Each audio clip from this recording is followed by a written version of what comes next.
Hello from Pasco County Schools. We are so excited to meet you all on October 29th as we come together in our first cadre visit with Impact Florida. We hope this video will help set some context for you prior to the visit so that we can jump right into some great learning together. Our districts were all chosen to highlight a promising practice aligned to the 5 conditions that support great teaching, elevated by Impact Florida. Pasco's story is about creating a common vision of instructional excellence in our journey to achieving our mission of being a world-class district. First, you might want to know a few things about us in Pasco. We sit right on top of Hillsborough County, where Tampa is located. We serve close to 75,000 students in 96 schools and are the 10th largest district in our state. We have almost 10,000 great employees who help support our great students. Our county is diverse in socioeconomic status, with 56% of students receiving free or reduced meals. We are less diverse ethnically and racially, with around 61% white, 23% Hispanic, and 7% Black students. Geographically, our district has some very different areas, with rural, open farmland, and a small town feel on the east side, quickly emerging and busy middle-class subdivisions along the State Road 54 corridor from Wesley Chapel to Trinity. And then along that same corridor, you get to the more densely populated, urban-feeling west side of Pasco County. Now that you know where we are, we'd love to tell you about who we are. Pasco County Schools has a mission that might be similar to yours. We exist to provide a world-class education for all students. This is our why. The mission is further reinforced in our vision of ensuring all our students achieve success in college, career, and life. And while these statements are very important, we believe that they are not enough to communicate how we will actualize these promises to our students and our community. For that reason, we have planned out 3 key priorities that we believe with focus and effort will help us deliver on our mission and vision. These are high-impact instruction, data-driven decisions, and collaborative culture. We have learned over time that these are not enough to truly define our expectations in the classroom.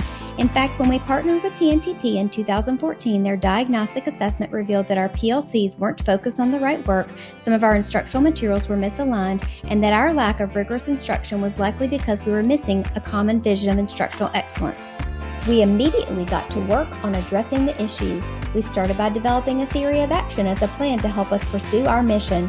We believe that if we create a unifying vision of instructional excellence, define the behaviors we believe will lead to success in schools, and provide the necessary supports from our teams, then staff efficacy and student achievement will increase.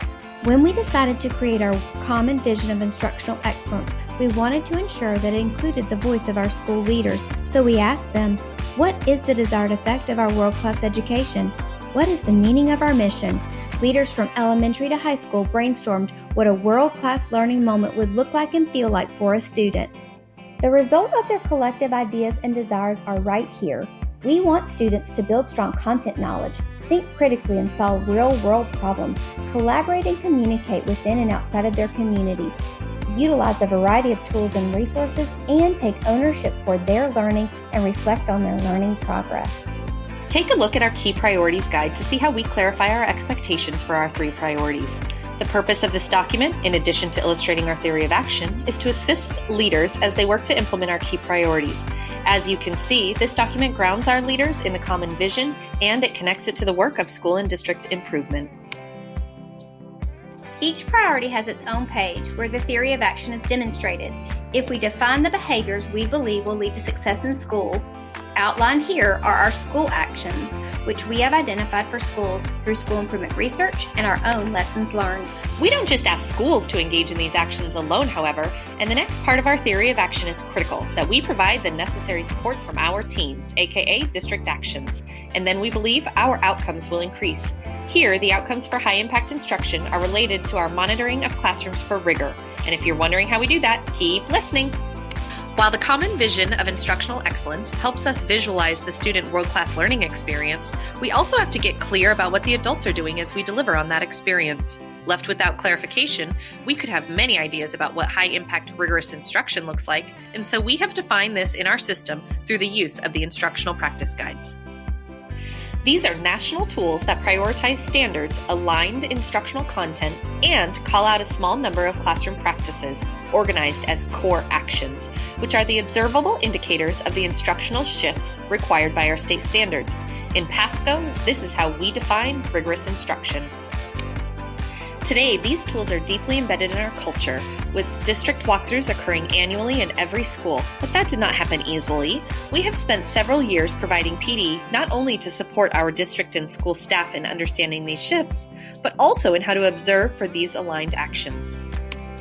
The result is powerful. We have actionable data that we use to plan our teacher and leader professional learning, as well as to guide our curricular resources and instructional supports. You will hear more about this on your visit. Along the way, we have had some high points. We have significant systems coherence around the vision of instructional excellence. It drives everything we do.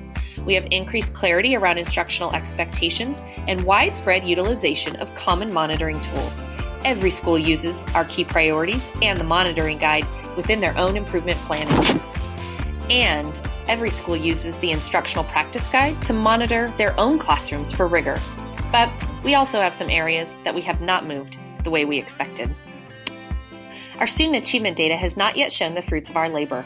We have some pride points, in particular in regard to supporting our most at-risk learners. We are graduating more students and our overall district grade has increased. However, we do not feel that our proficiency levels are adequate, even after all of our efforts around increasing rigorous instruction.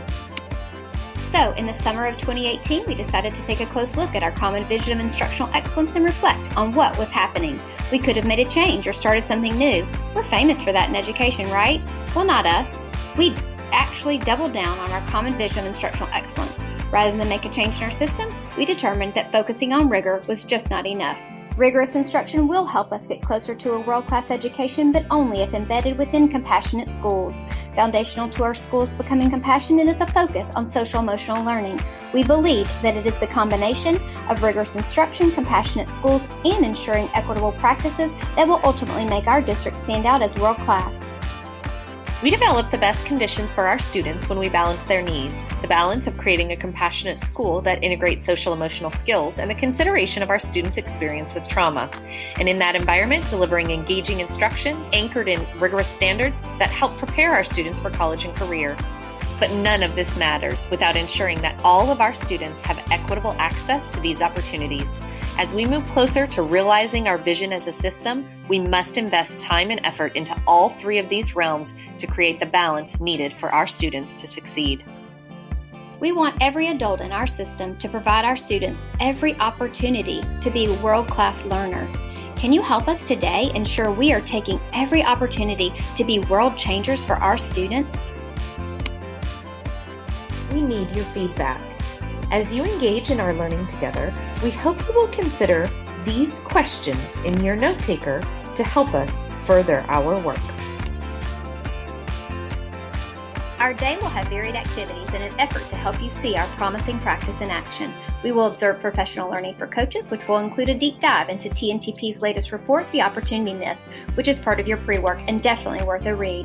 We will also visit some great mathematics classrooms and discuss the importance of high-quality instructional materials in our work.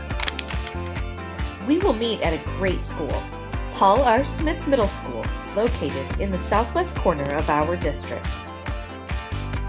This is a Title I school with over 78% of students receiving free and reduced lunch, with a somewhat diverse population of students. This school has definitely had some struggles with achievement, in particular in math, which will be the focus of our class visits, but they are on the rise.